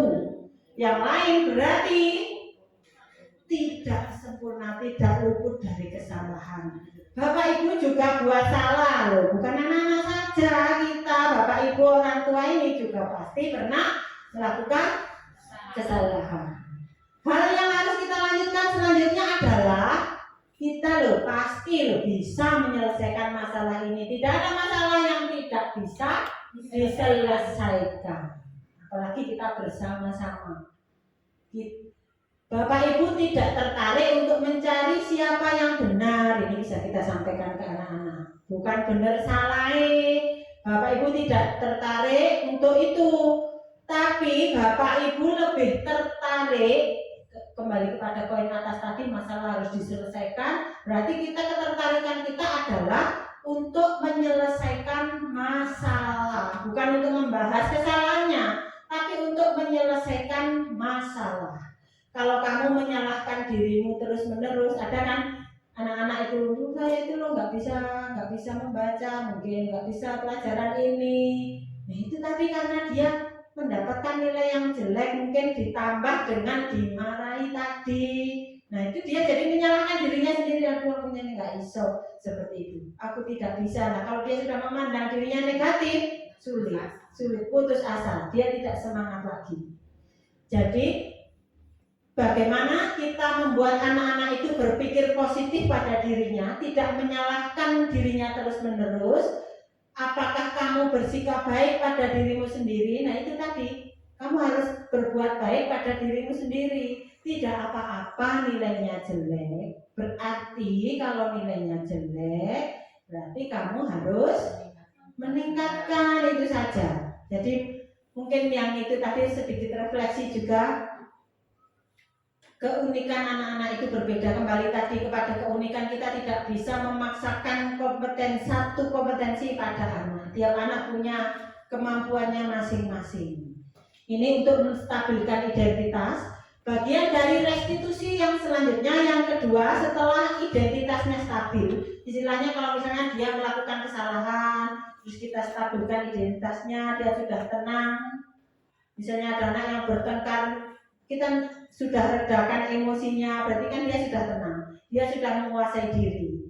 Lanjut, kita bisa melakukan tahapan yang kedua, yakni memvalidasi kebutuhan. Nah, dia ini butuhnya apa? Kalau kita sudah tahu alasannya dia melakukan sesuatu, alasan dia melakukan kesalahan-kesalahan, melanggar hal-hal yang kita larang atau yang lain melanggar peraturan yang kita larang, dia sudah stabil identitasnya, kita validasi kebutuhannya. Membantu siswa mengenali basic need atau kebutuhan yang ingin dipenuhinya. Nah, kebutuhannya tadi ada berapa kebutuhan manusia tadi? 5. Apa saja? Kebutuhan dulu lupa. Bertahan hidup, kasih sayang, penguasaan, kebebasan, kesenangan. Tepuk tangan untuk Bukam. Terima kasih sudah diingat tadi oleh Bukam. Pada dasarnya setiap manusia memiliki tujuannya untuk memenuhi kebutuhan. Apalagi ini disampaikan dalam bahasa Inggris tadi. Tadi saya tulis bahasa Indonesia, di sini dituliskan dalam bahasa Inggris. Power, penguasaan, freedom, kebebasan, love and belonging, kasih sayang dan diterima, fun, kesenangan, survival, kebebasan. Pasti ada kebutuhan yang tidak terpenuhi.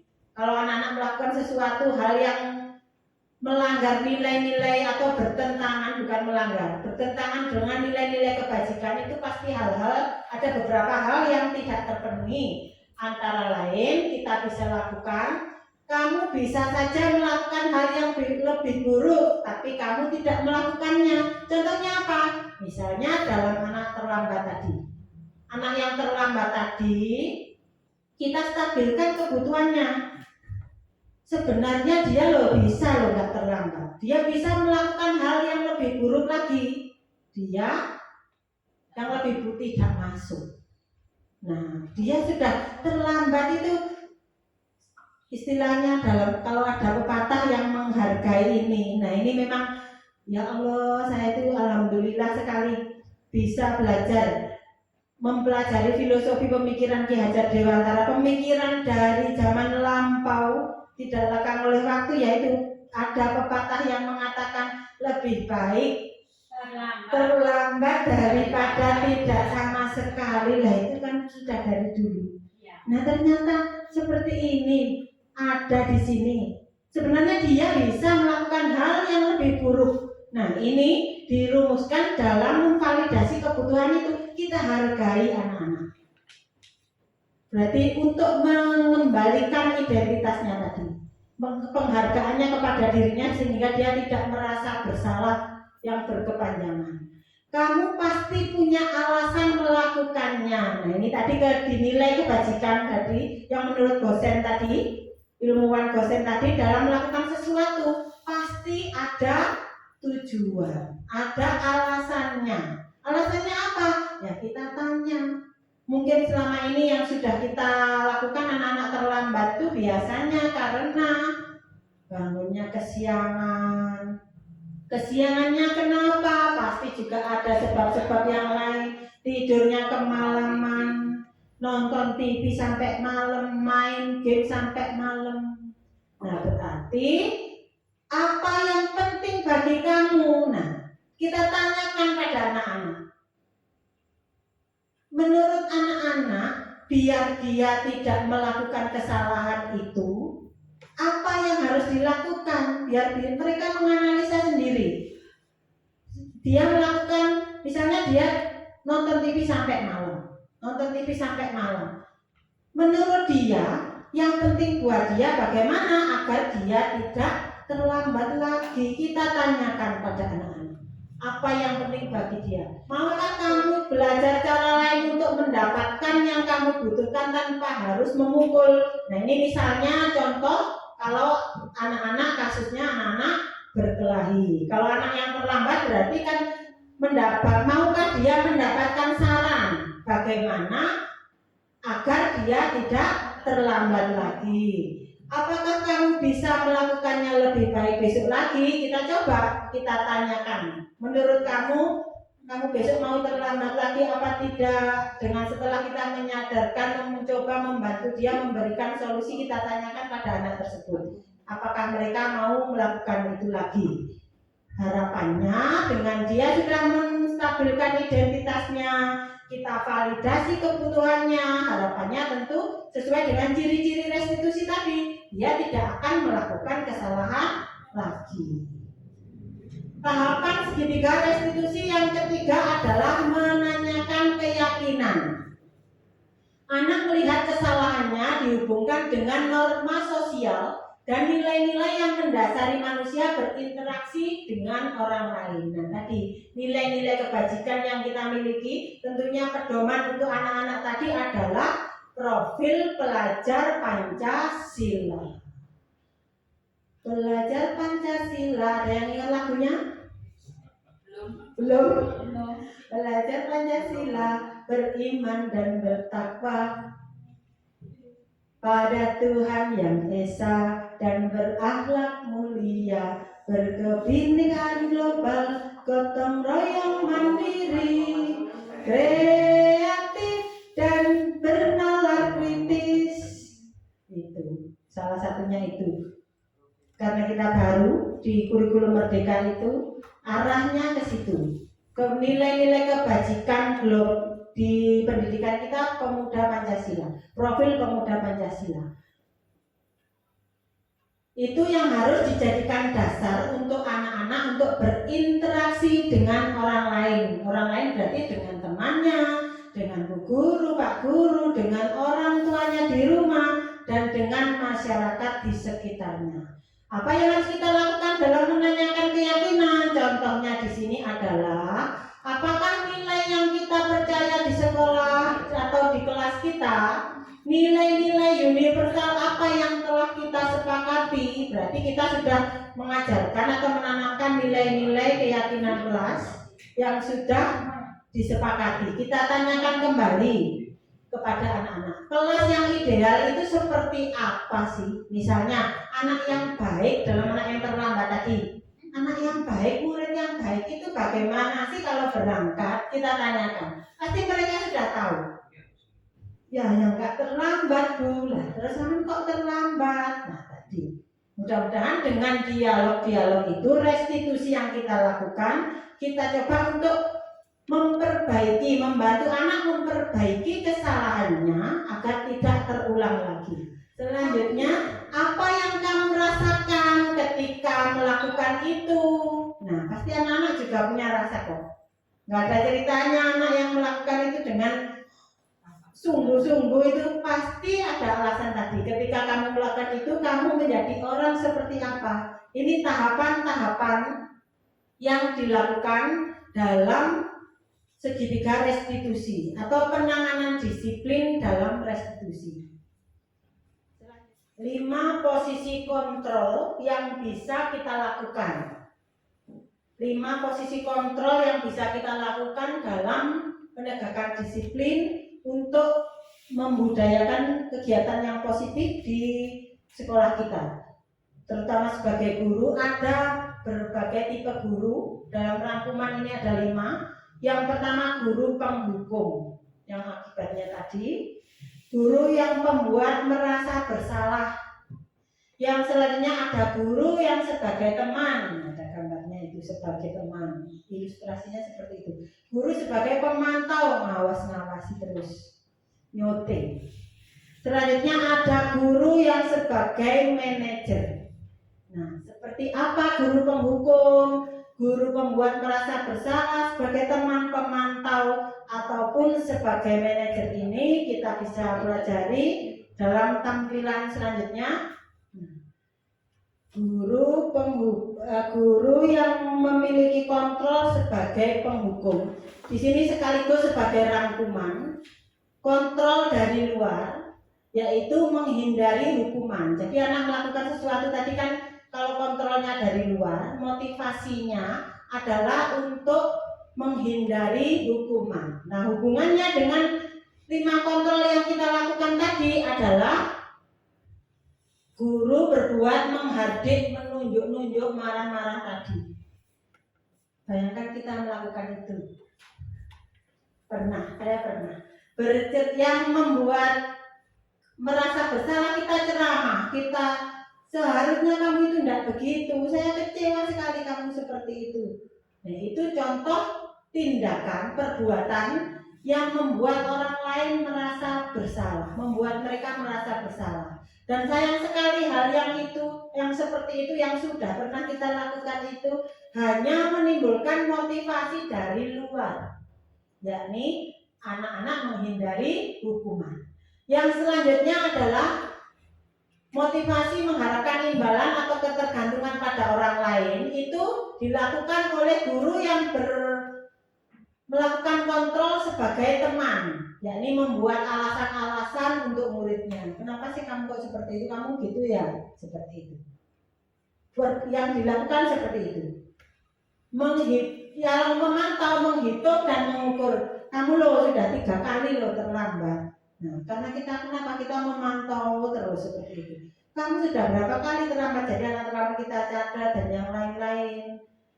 Itu kita fungsinya sebagai pemantau di situ. Kalau sebagai manajer bagaimana? Kontrol diri sebagai manajer itu adalah menghargai diri sendiri. Kontrol guru sebagai manajer yang bisa kita lakukan adalah mengajukan pertanyaan-pertanyaan kenapa kamu melakukan seperti itu melalui restitusi tadi. Selain perbuatan, hal yang lain yang dilakukan adalah perkataannya. Yang kita katakan kalau kita sebagai penghukum, kalau kamu tidak melakukan, awas ya. Nanti, awas ya kalau kamu nggak melakukan itu berarti kita melakukan kontrol sebagai penghukum. Yang kalau kita sebagai membuat orang bersalah, kamu seharusnya sudah tahu. Ibu lelah sekali, sudah diterangkan sampai 5 kali, nggak ngerti-ngerti. Anak jadi sedih, padahal dia memang kemampuannya tidak di situ. Ada potensi lain yang bisa kita kembangkan dari anak tersebut. Kita fokus pada situ ya, mesti nggak sinkron. Nah itu tadi perubahan paradigma belajar tadi di situ. Pembelajaran terdiferensiasi. Kita lebih melakukan pelayanan yang berbeda karena anak-anak itu dasarnya memang anak yang unik, berbeda, baik kemampuan dan yang lain-lain. Ibu sampai stres loh, jangan ya. Ada yang seperti itu. Anak-anak jadi sedih. Aduh karena saya Bu Guru malah stres seperti itu, bukan itu. Dan sayang sekali yang kita katakan itu hanya menjadi motivasi dari luar pada anak-anak. Selanjutnya kalau sebagai teman kita akan mengatakan ayolah lakukan, ibu biar gak dimarahi kepala sekolah. Nah seperti itu. Kenapa? Nah itu kita memposisikan kita sebagai teman. Ayolah lu jangan ta seperti itu. Itu juga motivasi dari luar. Kalau sebagai pemantau bagaimana? Kita tanyakan pada anak-anak, peraturannya apa? Kamu kan sudah tahu, itu yang dikatakan. Nah, kalau sebagai manajer, apa yang kita yakini? Kita tanyakan keyakinan, nilai-nilai yang benar yang sudah kita pelajari. apa yang bisa kita lakukan untuk memperbaiki kesalahan. Jadi kita fokus kepada perbaikan, memperbaiki kesalahan, tidak fokus pada kesalahannya. Selain perbuatan, perkataan, hal lain yang bisa kita lakukan adalah hasilnya atau dampak yang kita lakukan. Dampak yang kita lakukan adalah kalau sebagai penghukum, anak itu akan memberontak. Anak ada kadang yang setelah dihukum bukan menjadi takut, beberapa takut, tapi ada yang semakin menjadi memberontak, menyalahkan orang lain. Duduk aku pak, nanti biasanya anak-anak tukaran itu dimarahi sama duduk aku pak, anak itu jelas-jelas dia juga terlibat. Terusnya dia menyadari menjadi memberontak seperti itu, membuat merasa bersalah. Bagaimana? Dia menyembunyikan. Jangan sampai guru Pak Guru tahu. Dia menyembunyikan kesalahannya. Yang sebagai teman dia akan ketergantungan. Tak takon bu guru sih, tak takon temanku sih, dia jadi tergantung pada orang lain. Tidak muncul ke kreatif pada dirinya sendiri untuk memperbaiki kesalahannya. Yang selanjutnya adalah sebagai pemantau. Dia menyesuaikan diri bila diawasi. Gak diawasi, ya sudah. Nah itu tadi, kalau kita memposisikan diri kita sebagai pemantau, gak dicatat masuk sekolah biar gak kelihatan, gak terlambat lewat buri mencolot, gak dicatat. Nah seperti itu salah satu mungkin hal yang pernah terjadi di TV-TV. Kalau di sini tidak ada, alhamdulillah. Selanjutnya sebagai manajer, kita menguatkan pribadi. Nah, sebagai manajer kita tanyakan penyebabnya, kita tanyakan keyakinannya apa sehingga dia bisa memperbaiki. Kita akan menguatkan pribadinya. Dia akan bisa mengontrol dirinya sendiri. Pribadinya akan menjadi pribadi yang semakin kuat. Selanjutnya, murid. Tanggapan dari murid apabila kita melakukan hukuman. Yang pertama, biarkan saja, nanti juga marah-marah lagi, seperti itu. Kalau kita terbiasa memarahi misalnya, jadi dianggap hal yang biasa untuk anak-anak. Sebagai pembuat merasa bersalah, otomatis kalau kita marahi dengan kata-kata yang keras seperti menghardik dan yang lain-lain tadi, anak-anak akan diam, tapi setelah kita berlalu pasti ucapannya seperti itu. Istilahnya masuk telinga kanan, keluar telinga kiri. Sedikit lebih melunak di pembuat merasa bersalah. Kalau kita ucapannya agak lembut, ucapannya kan agak lembut. Ibu seharusnya kamu nggak gitu, ibu kecewa dan yang lain-lain. Pasti ada ucapan muncul, maafkan saya dan yang lain-lain. Anak pun ikut melunak. Jadi di sini tadi trilogi Ki Hajar tadi Engarso Sungtulodo tadi. Seperti itu. Selanjutnya sebagai teman, anak-anak akan berkata, ini kemungkinan yang bisa dikatakan anak-anak itu seperti itu, tapi kurang lebih tanggapannya seperti itu. Saya pikir Bapak Ibu teman saya, ternyata begitu. Loh, padahal kita bukan temannya.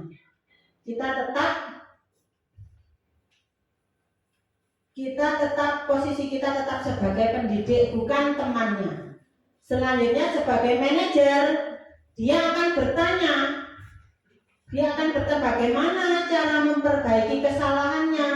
Itu tadi, cara-cara memperbaiki kesalahan.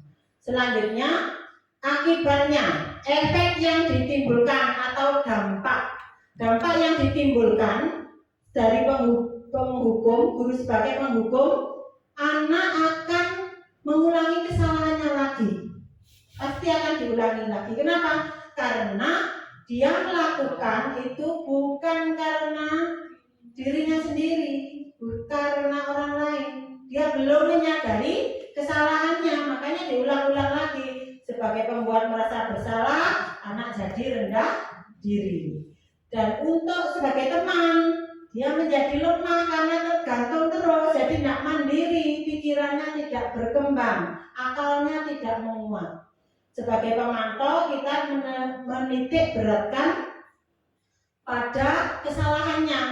Dan kita bahas kesalahannya. Kamu terlambat 3 kali, kamu tidak masuk 5 kali. Yang dibahas kesalahan-kesalahannya saja, bukan perbaikannya. Yang membahas bagaimana perbaikannya di mana?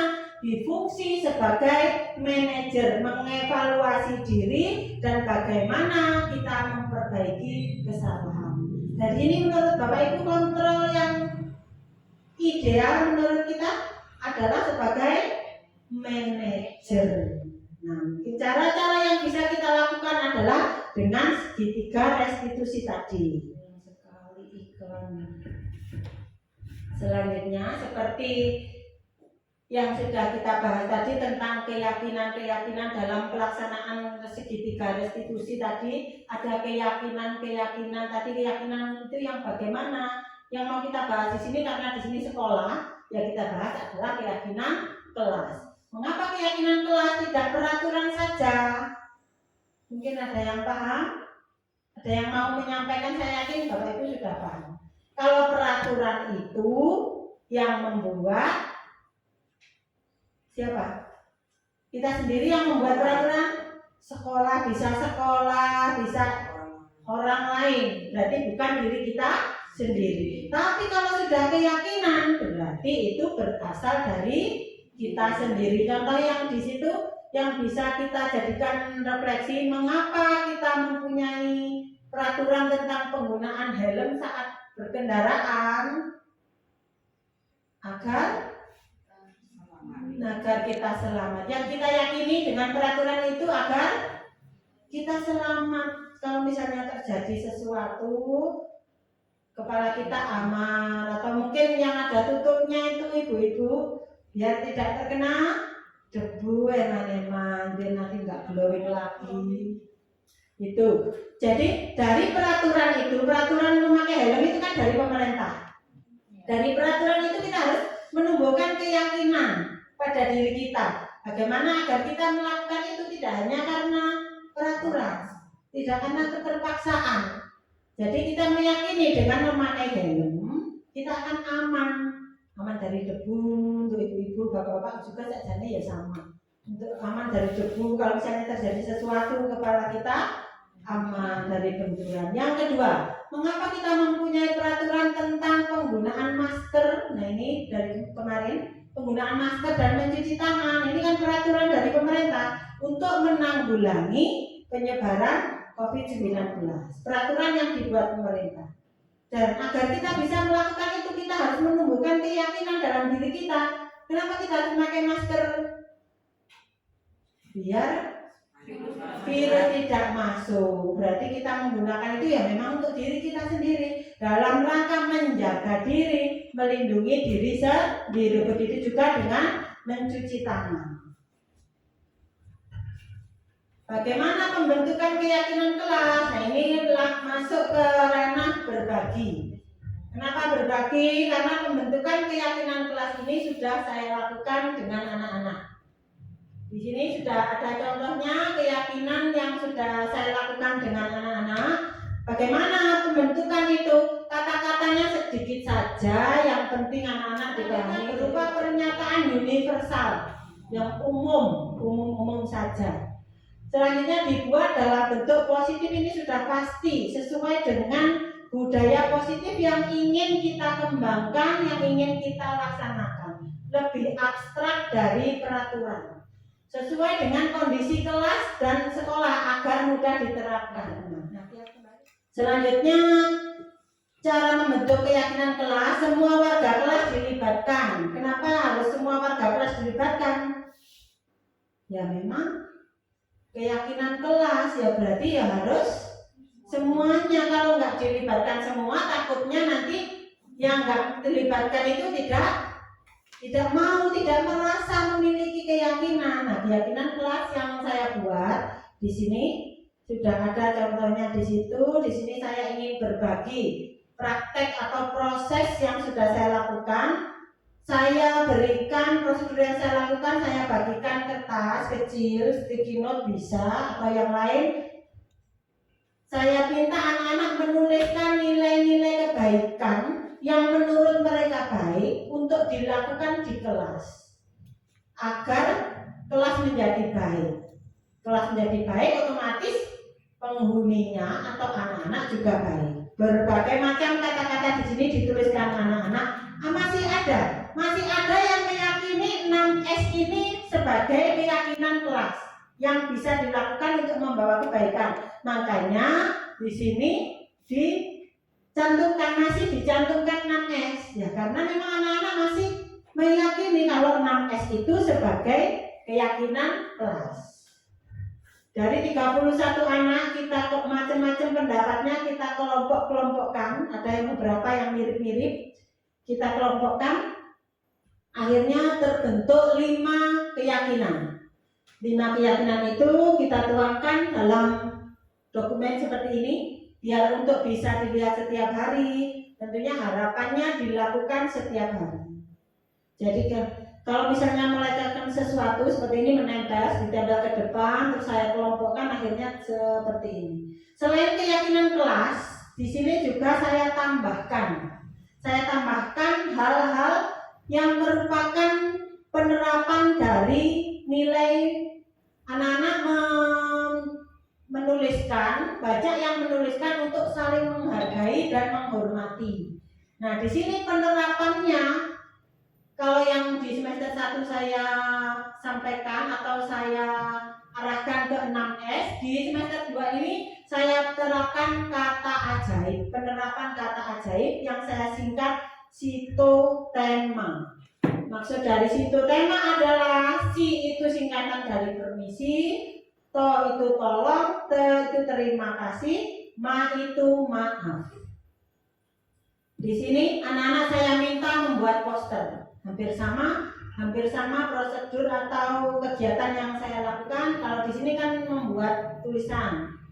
Kalau di semester 2 ini saya minta untuk membuat poster. Masing-masing kelompok membuat poster. Kelompok yang satu permisi, yang lain tolong, yang lain terima kasih dan maaf. Kita buat seperti itu yang dengan kesepakatan yang terbaik itu nanti dipajang. Tapi saya tidak membatasi semuanya. Kalau saya seperti itu, kenapa saya katakan tidak membatasi? Karena kalau saya hanya memajang yang itu saja, satu misalnya, takutnya ya tadi membunuh kreativitas yang lain. Padahal mereka sudah berusaha, kita sepakati berkala diganti. Posternya kita tunggu di sana sesuai keinginan anak-anak kapan bisa diganti yang lain. Yang penting kata ajaib yang kita sepakati ada 4. Permisi, tolong, terima kasih, dan maaf. Itu salah satu penerapan dari menghormati yang kita lakukan. Kata ajaib sitotema.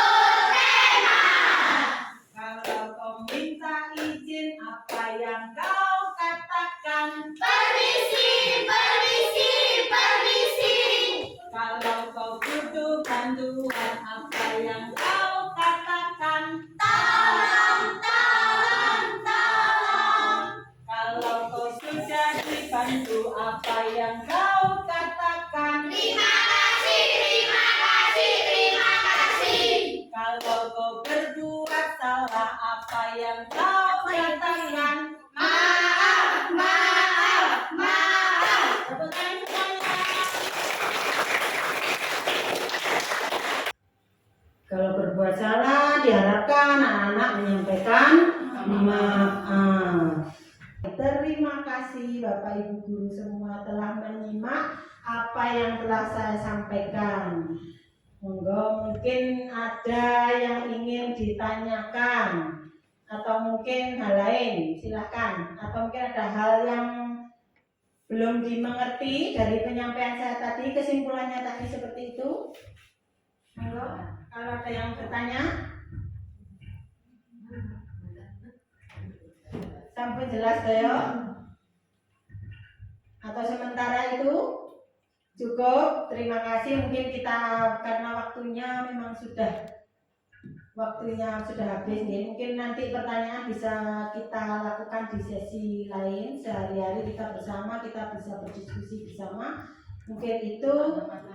Mungkin ada tanggapan atau mungkin oke. Terima kasih. Assalamualaikum warahmatullahi wabarakatuh. Waalaikumsalam warahmatullahi wabarakatuh. Nama saya Sudarwati, guru kelas 4 di SDN 3 Jodoh. Di sini saya tidak ingin bertanya karena semua sudah dijelaskan oleh Ibu Anis dengan sangat-sangat jelas dan lengkap ya. Saya hanya ingin memberikan tanggapan. Menurut saya, materi yang telah disampaikan oleh Bu Anis yaitu penyebaran atau diseminasi, karena ini istilah baru ya. Nah, tentang budaya positif di sekolah, saya sangat penting hal ini kita terapkan di sekolah kita ya, karena sekolah merupakan tempat pembentukan karakter anak. Nah, tugas kita sebagai guru atau sebagai pendidik adalah menumbuh kembangkan perilaku yang positif dan menekan perilaku yang negatif seperti rangkuman materi yang telah Bu Anis lakukan ya. Jadi tugas guru, tugas kita sebagai pendidik harus bisa menumbuh kembangkan, dalam artian tadi menggali potensi anak ya, itu ya, menuntun, karena anak pada dasarnya sudah memiliki kodrat. Itu yang harus kita gali, dan kita harus sebisa mungkin menekan potensi-potensi anak-anak yang negatif. Itu tentang rangkuman materi yang telah disampaikan oleh Bu Anis. Barangkali dari Ibu Kepala Sekolah atau guru-guru yang lain untuk menanggapi. Terima kasih.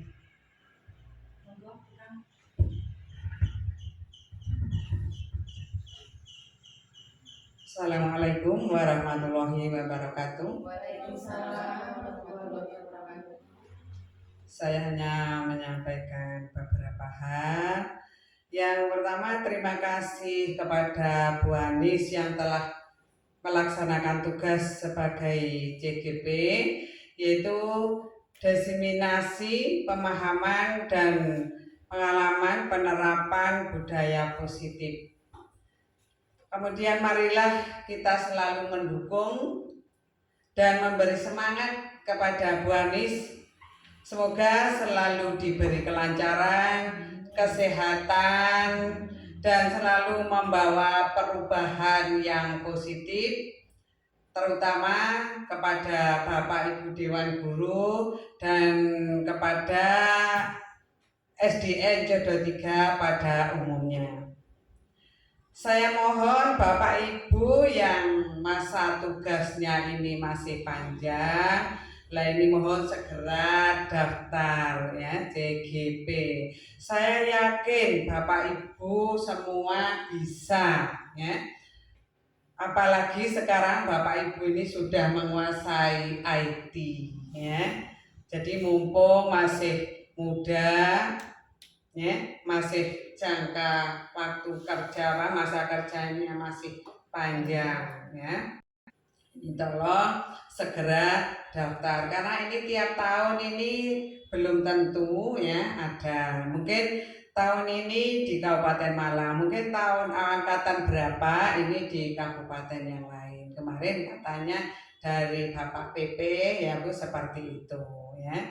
Jadi Bapak Ibu, marilah kita ini melaksanakan apa yang sudah disampaikan oleh Bu Anis, yaitu tentang, apalagi tentang disiplin positif ya. Itu.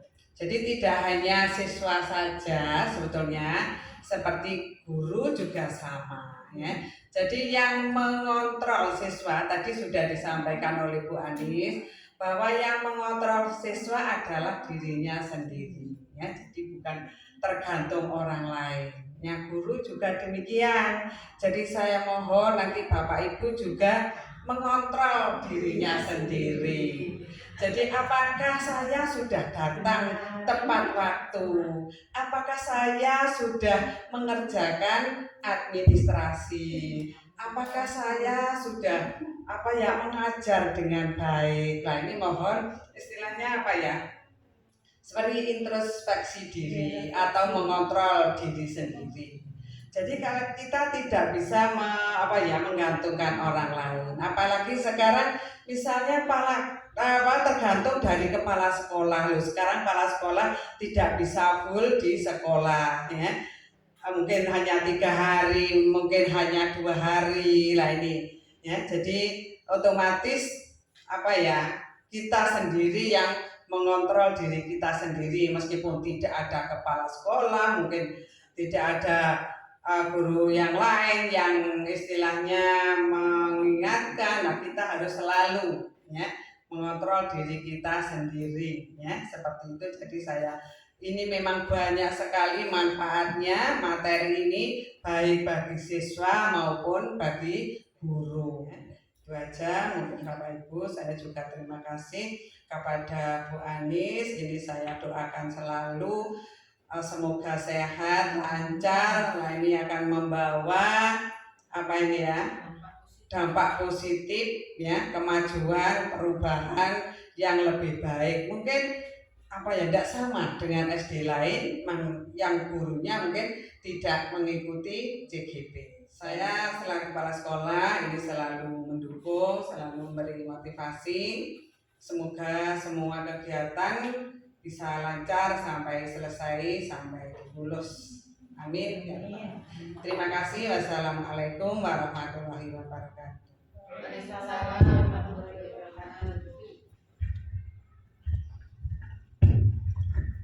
Matur nuwun Budar, tanggapannya berarti Budar menyimak tadi nggih. Ada beberapa teori yang harus atau istilahnya bisa kita pelajari untuk dilaksanakan. Matur nuwun juga kepada Bukang, tanggapannya, dukungannya. Memang ada beberapa lembaga itu ada yang belum mendukung seperti itu. Kepada teman-teman, monggo kita bersama-sama. Apa yang sudah saya sampaikan tadi adalah apa yang sudah saya dapatkan. Harapannya seperti yang sudah kita tekankan pada hari ini adalah menguatkan motivasi intrinsik, bukan hanya pada siswa, tapi yang utama adalah kepada diri kita sendiri sebagai figur contoh atau panutan untuk anak-anak. Mungkin itu. Sampun, tidak ada lagi yang bertanya atau mungkin yang disampaikan? Sudah, Bu Widi, mungkin ada yang ditanyakan? Cukup? Baik, terima kasih. Bapak Ibu, terima kasih saya sampaikan kehadirannya. Terima kasih atas perhatian yang sudah diberikan kepada saya, dukungannya. Mohon maaf apabila dalam penyampaian saya tadi ada hal yang kurang berkenan, ada hal-hal yang kurang jelas. Semuanya itu karena keterbatasan saya sebagai manusia biasa. Mohon dimaafkan. Walafu minkum, saya akhiri. Wabillahi taufiq walhidayah. Wassalamualaikum warahmatullahi wabarakatuh. Terima kasih atas penjelasan dari Bu Anis, teman kita. Saya dan teman-teman merasa beruntung sekali, ya. Kita bisa merubah cara kita mengajar. Yang dulunya saya itu menekan anak harus bisa membaca, menulis, dan berhitung. Nah, mulai dari sekarang insya Allah saya akan merubahnya, Bu Anis, ya. Terima kasih, sangat bermanfaat bagi kita semuanya. Demikian Bapak Ibu, acara demi acara sudah kita lampaui bersama. Saya sebagai pemandu acara, apabila ada kilap atau kesalahan dalam memandu acara, kami mohon maaf yang sebesar-besarnya. Wallahu muwaffiq ila aqwamit thoriq. Wassalamualaikum warahmatullahi wabarakatuh.